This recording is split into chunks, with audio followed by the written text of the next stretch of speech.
Oh, okay. All Looks right. like Oh, we're there getting we go. started. Okay. There's I was the just starting answer. to think of puns in my head of how it seems like Dime is taking up a little bit of time, so we might need to start improving in mime, and even then move into rhyme. All Right right. now, half of our viewers are like, "I'm done. Get going away. We're finished Just with let's this." just let the game start. All right. Make him stop. All right, sweet. So there is the loading bar all the way full for me. We're just gonna wait for everybody else. I'm Just. totally not the only other one with the new hasn't loaded. Wait, what? Uh-oh. Is there an issue? I'm worried that my StarCraft 2 just crashed, which would be Well, no, it does that sometimes if you're a getting. very minimal amount of good. That would be. Oh, okay. No, Yeah. it just auto minimized for some reason. All right, though, fantastic. So we can see right here, finally getting into the game. Thanks again for everybody for staying tuned. It is NRG Dime as the green Protoss. Yes, indeed, playing Protoss. And then up at the top left, we do have eXaSurA, our Zerg player, who is quite pink indeed, and I can tell he's just very excited. He is pink with anticipation. As if All that could right, we're just happen. gonna leave that one where it lies. And yeah, so ESPL HANA is one of those maps that has a kind of stable metagame up until a certain point. This is one of the easiest maps to forge fast expand on. As we can see right here, already Energy Dime is planting down that first pylon where he'll easily be able to plop down the forge, plop down a couple other 3-tile buildings and a cannon just to make sure that he's totally safe from that. Where it really starts to get interesting is in the 4th and 5th base, though. Both of them open up a lot of additional counterattack paths right in the front of the 3rd base, also through the backdoor rocks if the player isn't paying attention, and then the 4th is actually quite open. There are many, many ways into that base, so it really forces you to have a particular idea of where you want the game to go. Do you want to end this with a 2-base timing? Right. Do you want to get up to 3 bases and win then after carefully defending your holdings? Do you want a really long game? Because you might actually not. Yeah, and we do see there that our Zerg player was able to take out Energy Dime's probe from doing any more scouting into his base. And yeah, I like what you're saying. You really can decide if you want to do kind of like a two base play and then go for the third, take that out, and then continue on. Or if you want to macro up a little bit, I feel like maybe for Protoss it might be a little bit safer to do a two base kind of play because the more bases that they have, the more spread out that they do get. And of course, you know, as Protoss's army is a little bit slow, they become a little more vulnerable when they are spread out. But of course, at the same time, this is a kind of close together map, so it's not such a big deal on this map. We'll just have to kind of see what Dime decides to do. And as we can see here, our Zerg player is going to go ahead and get his expansion, not really worrying about any kind of proxy or anything. Just going to go ahead and macro up a little bit. Yeah, that's one of the nice things that taking out that probe does allow you to do. You don't need to be as worried about, like, man, is there, like, some really early aggression coming at me? Is he cannoned my natural? Is there, like, other shenanigans going on? You know very confidently that unless they sent out a second probe already, which means that they're, like, 100% all-in cheese, you just don't have to worry about any of those things. And I really also have to agree with what you said about the two-base timing kind of being where it's at with a lot of just Zerg versus Protoss in general, or Yeah. Protoss versus Zerg, I should say. It's such a common thing to end up seeing that it's quite likely here. And I would say that the one other strategy I think is kind of likely would be a very early expand, sometime Yeah. around the 8 or 8:30 mark, where basically off the backs of like 3 or 4 gateways and maybe a rowboat, you very boldly take the base and say, like, come at me, bro. Like, if you Right. can deny this, I will definitely lose. But if you can't, because I have my 3rd base up at basically like just only 2 or 3 minutes after yours, I'm so much more even than you want me to be. Yeah, now we do see our Zerg player dropping down that third base. It's over halfway finished now, and the minute that Protoss scouted that it was there, went ahead and dropped down his cybernetics core. I would imagine that he'll be adding on a few more gateways here pretty soon, and most likely will be going for that timing attack. We'll have to see though what he does. What he does do, the Zerg player is going to chase out this probe from doing any more scouting once again, but our Protoss does have a decent idea of what's going on with the Zerg opponent. He knows that he's vulnerable, knows that his army isn't going to be too big here in the next few minutes, and can kind of make a decision based off of that. Yeah, and you see this first Zealot as well, marching right out, trying to take out and get a couple of kills. In fact, does, killing off one of the Zerglings, which is already a nice little bit of win. Also, there's that one Stalker, which is being chrono boosted out, in fact. Right now, it's rallied back to take out the Overlord, but I definitely think it's going to be moving across the map pretty soon to try to support this Zealot, just put a little bit of pressure on. Right now, Dime really wants to force units and not let Sura just mass drone. Yeah, absolutely. It's very, very dangerous to let your Zerg opponent just do whatever he wants to do with his economy, as he will very quickly outnumber you and outbase you and outmacro you. So Protoss being very smart about that. And what? And for just a second, I thought the Overlord was going to get away as Sarah brought it down to like 7 hit points, and then the Stalker was kind of like, actually, I think I showed, he's learned his lesson. I'm just going to go back home. I just started wandering away, but now he ended up pulling him on back and is moving him out. Did that Zealot die? Was too enthralled by the Overlord drama to see. Now we do have that Zealot with 2 Zergling kills so far, Oh, so no. really getting out there into the ash, and now a Stalker is coming up here. So will he be able to take out these 4 Zerglings? It looks like he'll be able to deflect them for just a little bit. So a little bit of micro battles going on here in the middle of the map while both of these players try to just form their strategies. As we see, the Protoss player did just drop down 3 more gateways. Like I was saying, would not be surprised if he dropped down a couple more. But if he did, it would certainly be kind of like a 2-base all-in. But he might just stick with the 4. We'll see what he does decide to do. Yeah, now Dime is actually... This attack has been far more effective than I initially anticipated. He's already gotten 2 Overlord kills and is easily in position to kill off that third one that just popped out. And really, the entire defending force currently consists of 3 Queens and 4 Zerglings. And that probably is enough to deal with this, though actually maybe not, as all the Zerglings end up dying doing nothing but shields. And where are the other Queens? Right now, this base is not connected by creep, and they're not even trying to slow walk over. All of these drones are vulnerable. This is actually really, really good harassment from Dime, and he's just going to start picking off drones left and right.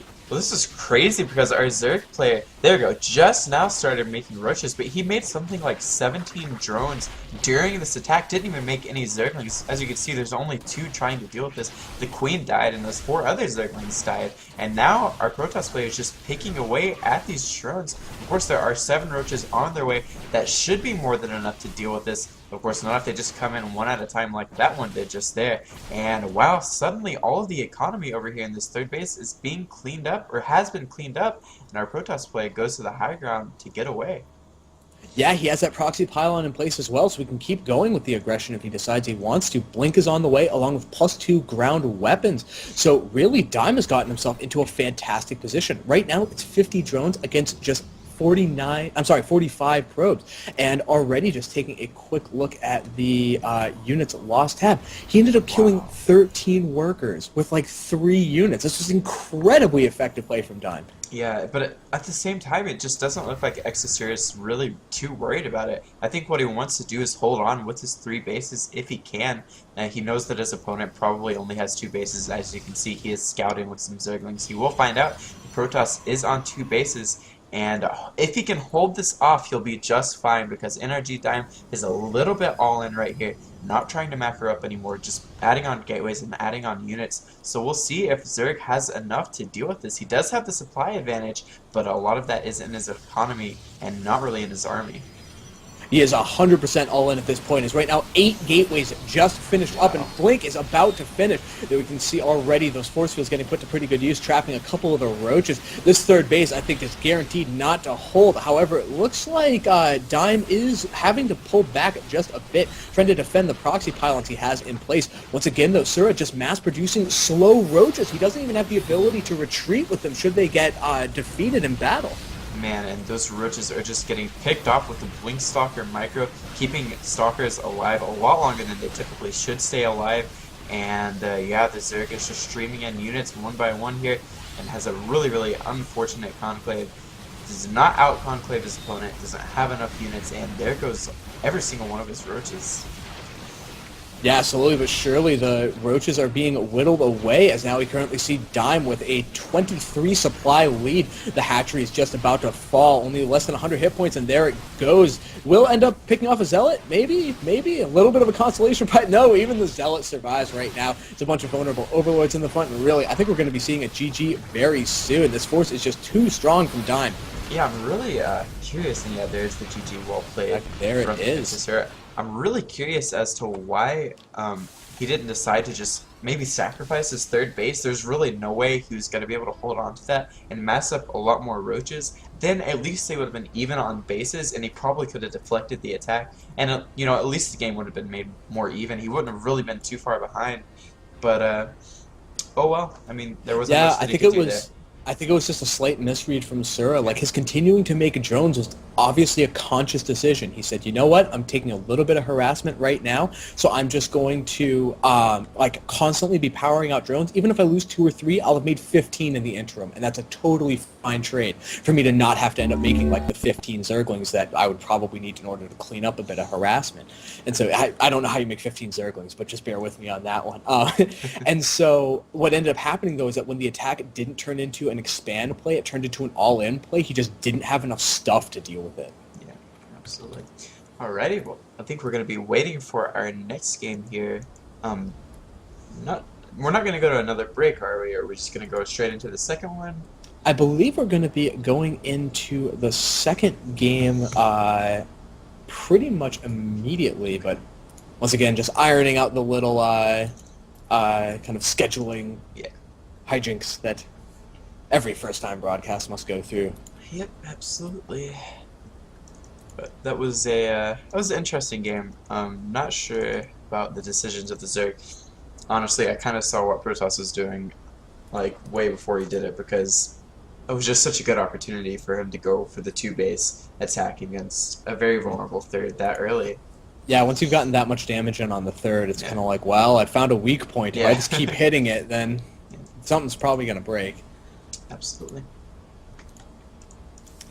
All right, so just waiting for the second game to get set up. Should be getting an invite to that very, very soon now. There we go. Oh, you got one. I didn't get one. No fair. It's fine. You have the Tyrael marine portrait. It's true. Which means that... It means that I'm amazing. No.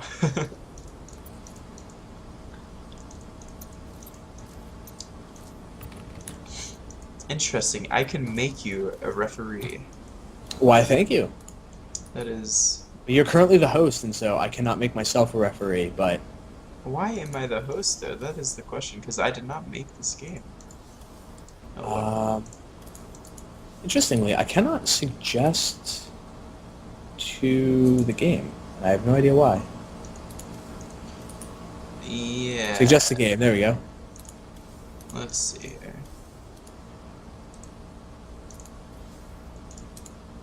Alright. There we go. Mr. Sura and Mr. Dime have joined us in the lobby.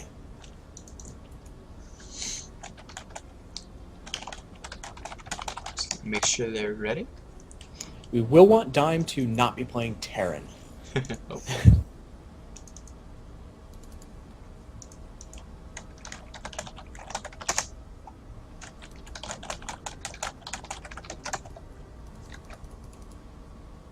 Oh, hold on. He had a BattleNet's confliction there. He's relogging. Oh, okay.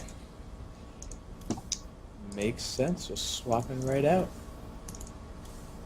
Alright, so the second map is going to be ESV Cloud Kingdom. Can't remember if we mentioned that, but another one of my just favorite maps. I love that this is one of the few maps where a lot of engagements happen kind of in the middle-ish. Not directly at a base, but pushing towards a base, pressuring a base, rather than, like, a huge number of maps. Things like, for example, Shattered Temple, which is now mostly defunct, but it was a fantastic example of it. You never fought except in the natural. That was, like, the only place that there was ever battles at. Right. Indeed. So we're just waiting for, there we go, Dime to get that invite. He is currently in the game. Switching to Protoss. Fantastic. Alrighty, GL. Sir has already said he is ready, so I think we are all set for game number 2 of this best of 3. Alright. For those who are just tuning in right now, this is the Semi-Pro Gaming League Northwest region. There we go. That's the word I was looking for. Word. All these players, Northwest locals, and the top 2 winners of this move on for the $1,000 national tournament, which is going to be coming up on August 18th. So, let's hop right in. All right. I guess I should actually click start since I am the host. It's true. You are. Yep. Yeah, but just in case you guys were wondering, I am Pool. My co-caster is Cynics. Both of us have been casting for a little while, and yeah. Love StarCraft 2, love casting. It's been a lot of fun, and hopefully this game will be just as much fun. Yes, indeed. As right now we currently see spawning in the top right-hand corner eXaSurA as the pink. I almost said green. I really wanted to, but no. He's in fact the pink Zerg. Indeed, and we do have the green Protoss here at the bottom left. Energy Dime, the previous victor from the last game. We'll see if he can go ahead and pull out a 2-0 victory in this game, or if he'll lose and go on to a third game. What are your predictions, Senex? Well, this is definitely a comfortable position for Dime to be in because he knows that he can just do a little bit more of a risky play, decide to be a little bit more crazy or bold, and ultimately, if he loses, whatever, he just goes on to game 3 and has a perfectly reasonable other chance. And so, the one thing I would say is that this map is, I personally feel like it's not particularly friendly to third bases, but it's like one of the most common maps to see Protoss take the third base on. I don't know how they, well actually I do know how they do it. I cannot replicate it myself, but seriously, like that 3 gateway wall that you can build in order to link it up with your Nexus is just so safe and so effective that if there is a map to do a really big macro play on and decide to go for the 200-200 death ball army of like all of the most gas heavy units you have, this is it. Oh, and now we see this shark colliding with the Overlord. Will the shark get the Overlord? Oh, man, he just gave him a kiss. I don't know if you saw that. That was some fantastical romance there in the world of StarCraft 2. But, As yeah. the shark's beloved is called off to war, he has to go and scout the Protoss base. Yeah. Wait for me, shark. Wait for me in the middle of the map. I will be back soon.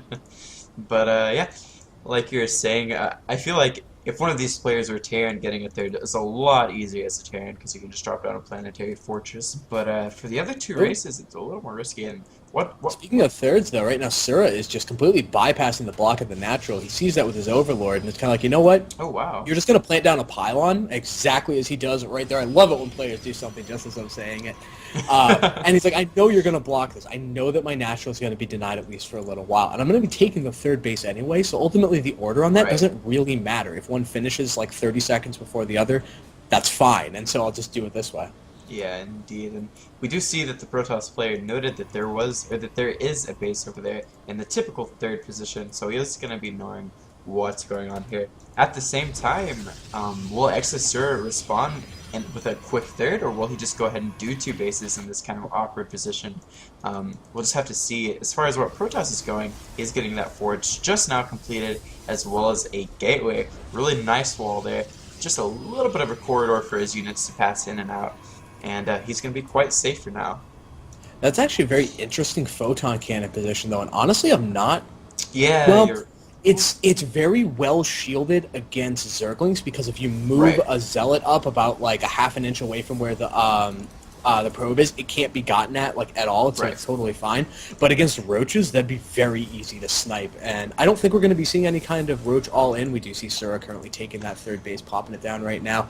But it's kind of one of those things you need to keep in mind of like that's a very effective strategy, and it's very cheesy, but it works. Yeah, so I'm actually really interested in the fact that eXaSurA went ahead and got that third base up as quickly as he did. Protoss could just respond the same way that he did the last game, and I kind of have the feeling that he will do that. But yeah, we'll have to see. We do have 2 gases there for our Protoss player, so he's going to be doing some teching up here, and is going to finish that cybernetic score here pretty soon.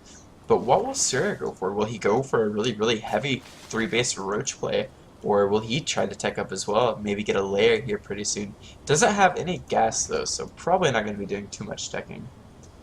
Well, yeah, we can already see him responding a lot more to this kind of bit of harassment that's coming out. This first Zealot marching out across the map, it only forced 2 additional Zerglings, but those were 2 Zerglings that SPGL just like totally ignored in the last game. He wanted no part of making anything but drones. So I think that he's a little bit intimidated. He doesn't want to be hit as hard as he was by the harassment in game number 1. And we can already see that that same kind of thing is happening right now. The first Stalker's on the field. That second one is also being chrono boosted out and moving to support the Zealot. So he is going to need to, and in fact, once again, adding on just 2 more Zerglings, just occasionally making more and more units to not die to this aggression. Yep, that Zealot is going to get surrounded by these Zerglings. Will the Zerglings be able to take him out? It does look like they are able to. Only lost from 1 Zergling in that conflict right there, so pretty good for our Zerg player. And will he be able to catch up to the Stalker surrounded? It looks like maybe, but probably not. I don't know. The Stalker is taking a little bit of damage, but there is a second Stalker going to go ahead and make those Zerglings turn around, and all of a sudden the Protoss is the one aggressing and not the Zerg player.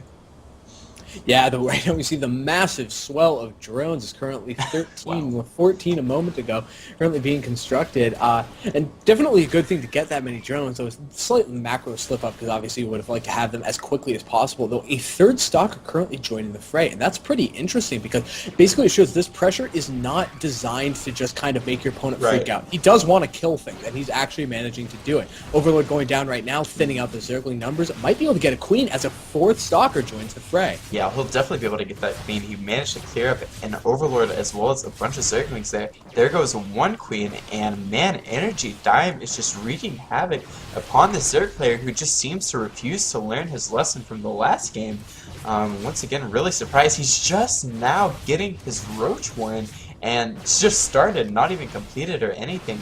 Of course, there are 22 Zerglings, 26 Zerglings being produced right now for our Zerg player. Will it be enough? Will he be able to surround those Stalkers? It would be great if he could. Actually, let's look at the income. We still do have 50 Harvesters for our Zerg player, so he is okay in that sense. But man, these Stalkers are just doing so much damage.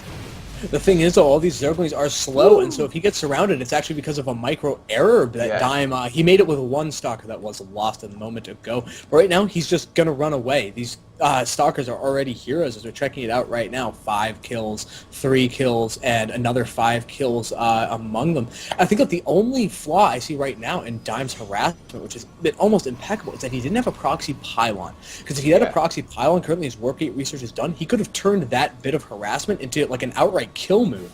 But instead, it looks like he's going for the expand, and now does need to be a little bit careful because you've gone out, you forced the Zerg player to make units, and now they have units. Yeah, that's actually really...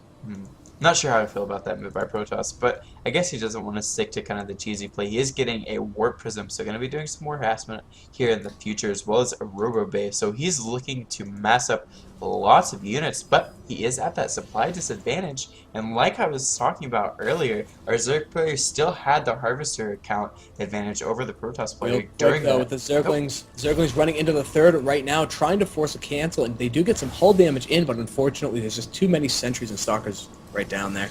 Yeah, sorry I missed that, guys. That was actually quite a bit of damage to the third base, but our Protoss player was able to hold on. But like I was saying, he's behind now. He did some good damage, but his economy is just not quite where it needs to be. Yeah, it looks like he's been cutting probes for quite some time, and I honestly have to admit, I don't understand why, currently going up to 50 right now. But ultimately, his opponent's at 61, is currently making huge numbers of roaches, and actually this might be a horrible anti-timing if Dime decides he wants to attack with this force. He just does not have what he needs to fight 21 roaches with 4 more on the way. In fact, currently at 28 with 4 more on the way. Oh my, and if this army were to get caught in the middle of that map, the map for Protoss, that would be really unfortunate. But it looks like eXaSurA isn't going to be moving out. Instead, it's just going to stay at his home base to defend. And oh my god, that Warp Prism did manage to get up at the natural, and a bunch of Zealots are over here trying to wreak havoc on the drones and the Queen, as well as the army here at the third base. Our Zerg player is completely out of position to deal with this, needs to leave a few roaches behind, but instead only left 1. Will it be enough to deal with the Zealots there? And now our Protoss player is going for that third. Will he be able to take it out? It looks like he is going to be able to do that, and now he probably needs to quickly evacuate before the roaches get caught up to him, but they are moving really quickly. Some decent force fields there, cutting off a few roaches, and Protoss has decided to commit to this battle and take advantage of those force fields. Really nice for Protoss player. Yeah, I just don't think he has a choice but to commit to the fight. As right now these roaches, the speed finished not like 10 seconds earlier. And so he doesn't have a choice. Right now these roaches will chase down and kill almost this whole army. A couple of good force fields so will end up playing a bit of a delaying action right now. But ultimately, just taking a look at the army supply tab right now, it's 96 against 48. Oh SPGL's massively in the army advantage, and at this point it looks like he's just going to go and kick down the front door. I don't know if Dine can stop it. Well, the sad thing is he's effectively only mining off of one base. His natural has been completely destroyed. It does look like our Zerg player was able to clean up those Zealots finally, but there's no more drones left there. We do have a Colossus as well as some buildings blocking off these roaches. This is a very difficult choke for our Zerg player to attack into, and actually decides to retreat right there. I don't like that decision at all. Like you were saying, SPGL is 100% all in right now. There's only 28 drones against 64 probes. The harassment that ended up happening was incredibly, incredibly effective. And really, right now, every second that goes on is another second for Dime to stay in the game, get another round of warp in, get a couple more Stalkers out. And right now, the Colossus are currently on the field. If he can keep that one alive, though, it's currently getting targeted down. Oh, no, he does end up losing it. However, a second one joining the field, and it might just be too much. I don't think SPGL can break this. No, eXaSurA is having a very difficult time doing that, regardless of the speed that he does have. Not quick enough to get around to both of those chokes. We do have that second Colossus, which is the only Colossus now up and in full health and full shield. And God, eXaSurA is continuing to go but retreat. He really just needed to commit to those attacks, like you were saying. He's only on one base. It's like he does have the second base, or his natural kind of replenish just a little bit, and the third base is just now starting over again. And he's really worried about that Warp Prism right there, but it actually has nothing inside of it. And yeah, eXaSurA a little bit confused on what to do. Like, hanging out beneath that Warp Prism is definitely a double-edged sword, because it lets you keep an eye on it, but it also lets your opponent know exactly where you are. That's why Dime now feels comfortable moving out and taking this fourth Nexus right now, as his opponent is just now trying to retake his own third. And ultimately, if Dime doesn't have like some major mistake very soon, I'm just not seeing it. Currently, there are Infestors coming on the field. Infestors are quite effective against this mass clumped death ball style. Neural Parasite also could turn the tide around a bit if he can get some really good neurals in, but it's just a very dicey position. Though if the two armies walk right by one another, that's going to be oh man, really unfortunate positioning there for a Zerg player, as the buildings up on the higher ground would block him off, but he didn't even need the buildings. He just used some force fields here with the ramp, and oh my god, Energy Dime just completely demolished that group of roaches. Now there's only a few more roaches here in the main base going for the cannon. Check it out simultaneously, too, forcing a cancel on that fourth base with a big warp in his Zealots, and just taking a look at the Army supply tab. There's only 8 Roaches currently out on the field. In fact, even that number's continuing to drop as they're getting picked off across the map. And so, right, not only was the fourth base denied, the third base is being outright killed. This Warp Prism has been worth its weight in gold. Yeah, absolutely. And gold minerals. Energy Dime is just playing so well here. And here are some Infestors here out for the Zerg player, going to help a little bit in dealing with these Zealots. Most likely we'll be able to clean them up, or maybe not. Gosh, it's taking an awful long time. But Protoss is not really worried about the Zealots right now. It's more or less just using them to distract his Zerg opponent while he gets his fourth base up and running. Energy Dime just playing so well. And yeah, at this point, we can currently see the Roaches committing suicide. I do think SPGL knows that he's out of the game, because unfortunately, too, his last trump card, which is a lot of infested or infestor energy, was used up just trying to deal with that small bit of harassment. He didn't have anything to try to even remotely look at dealing with the main army. So at this point, he's just kind of killing off the infested Terrans. Showing a small bit of frustration, as in fact, even more harassment I think is about to show up in his main. Yeah, that's super unfortunate for a Zerg player, but that is okay. I guess he's just kind of trying to blow off some steam right now. Energy Dime continuing to move in here to the main base. Will he go for the drones, or will he just go for the lair? He is going straight for that lair. Will he be able to take it out? Yes. That puts the Zerg back down to one base left. And look at there, he's taking out. And it will not be one base for long. That's got to be a very confusing thing for Dime when he gets the message. Your opponent is being revealed, and he's like, I know I've been harassing well this game, but I didn't think it was that good. Maybe X. Oh man, we're not refs, unfortunately. No.